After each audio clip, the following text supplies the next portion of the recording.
Bom dia, presidente. Bom dia, senhoras e senhores senadores. Bom dia a todos que nos ouvem, que nos veem. Senhor presidente, a crise na economia e a realidade do esporte olímpico no Brasil são os temas desse meu discurso de hoje.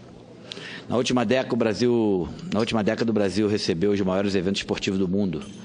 Tratava-se de um plano do governo que prometia gerar lucros através do incentivo ao turismo, de obras públicas e de infraestrutura esportiva que beneficiariam também a população. Além disso, a visibilidade das competições ajudaria a fortalecer a imagem do nosso país no exterior. Dos Jogos Pan e Parapan-Americanos de 2007 aos Jogos Olímpicos e Paralímpicos de 2016, sediamos também os Jogos Mundiais da Juventude, Jogos Mundiais dos Povos Indígenas, os Jogos Mundiais Militares, a Copa das Confederações e a Copa do Mundo de Futebol. Ao final, diante do sucesso da organização dos eventos, ficamos orgulhosos de termos sido anfitriões à altura da história de cada uma dessas competições. Mas, apagada a chama olímpica, retomamos a realidade de nossas rotinas e ao compromisso de honrar as faturas. Coincidentemente, agravou-se a crise na economia nacional e as finanças públicas dos estados começaram a fazer água, em particular a do Rio de Janeiro. E só então, senhor presidente, senhoras e senhores senadores, observamos a dimensão da irresponsabilidade de governantes que se aventuraram a incentivar o ciclo de eventos esportivos sem um adequado planejamento financeiro. Um desses responsáveis, o ex-governador Sérgio Cabral, está preso há 3 meses, envolvido em um fenomenal esquema de corrupção que envolve a sua esposa, Adriana Selmo. Já o ex-prefeito Eduardo Paes, que gerenciou o projeto da Cidade Olímpica, desde dezembro saiu do circuito, sobre ele não se ouve mais falar. Foram nessas gestões que se agravaram os problemas das contas públicas do Rio de Janeiro. E aqui cito apenas um valor que dimensiona o caos. Entre 2008 e 2013, senhor presidente, o Estado deixou de recolher em ICMS 138 bilhões de reais, a título de incentivo fiscal para a Copa do Mundo, conforme revelou o Tribunal de Contas do Estado do Rio de Janeiro. Hoje saiu a notícia em que o meu estado perde 100 milhões por ano com isenção fiscal concedida a produtos de filé mignon, picanha e outras carnes nobres. Essas isenções representam queda nas receitas e ajudam a entender a atual falência financeira do Estado do Rio de Janeiro. O resultado desses desastres nos serviços públicos todos conhecem, mas repercute também no nosso principal patrimônio esportivo, o atleta. Desde o final do ano passado, há uma fuga de patrocinadores das diferentes modalidades esportivas. Até o Comitê Olímpico do Brasil perdeu seus principais parceiros, Nike, Nissan e Bradesco. Essa debandada compromete o futuro profissional dos nossos competidores.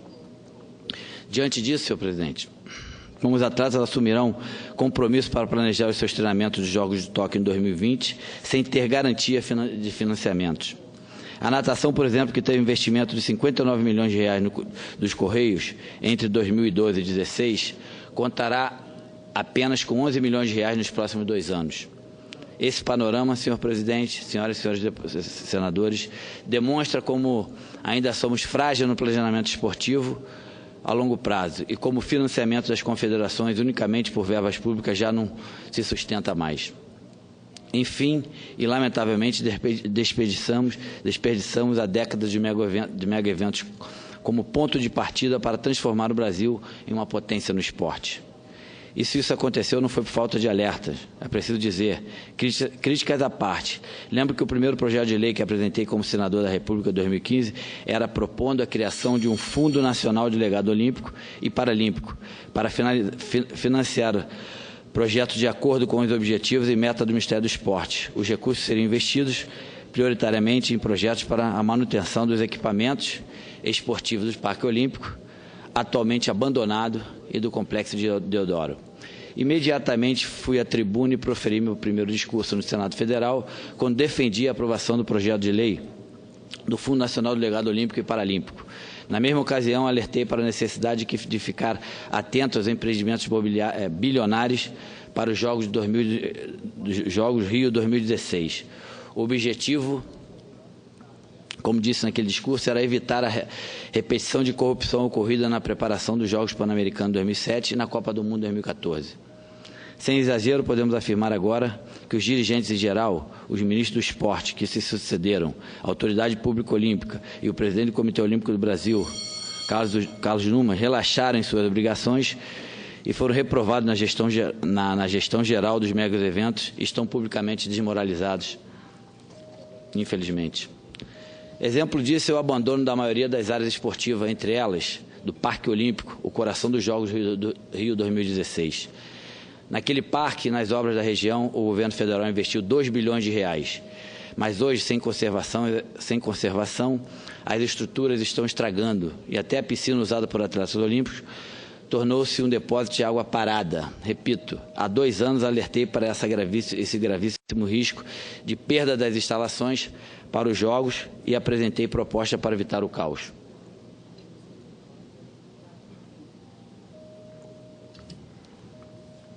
Ainda lembro das cenas do Parque Olímpico lotado diante dos Jogos do Rio 2016. Havia alegria e orgulho dos cariocas e dos visitantes em geral. Hoje, a área está abandonada e a imagem é desoladora. O pior é que não se vê os governantes de agora, como o ministro do Esporte, Leonardo Pisciani, do prefeito do Rio, Marcelo Crivella, ou o governador Luiz Fernando Pezão, ações para recuperar o prejuízo e tornar as instalações olímpicas um espaço de real aproveitamento público e centro de rentáveis promoções esportivas. Já estou terminando, presidente. Sobre isso, o prefeito Crivella poderia ter aproveitado sua recente vinda a Brasília para negociar com o governo federal recursos para a conservação e manutenção do Parque Olímpico. Ao contrário, Crivella veio tão somente para defender, junto ao ministro do Supremo Tribunal Federal, a nomeação do filho dele, Marcelo, para o cargo de secretário-chefe da Casa Civil da Prefeitura do Rio de Janeiro.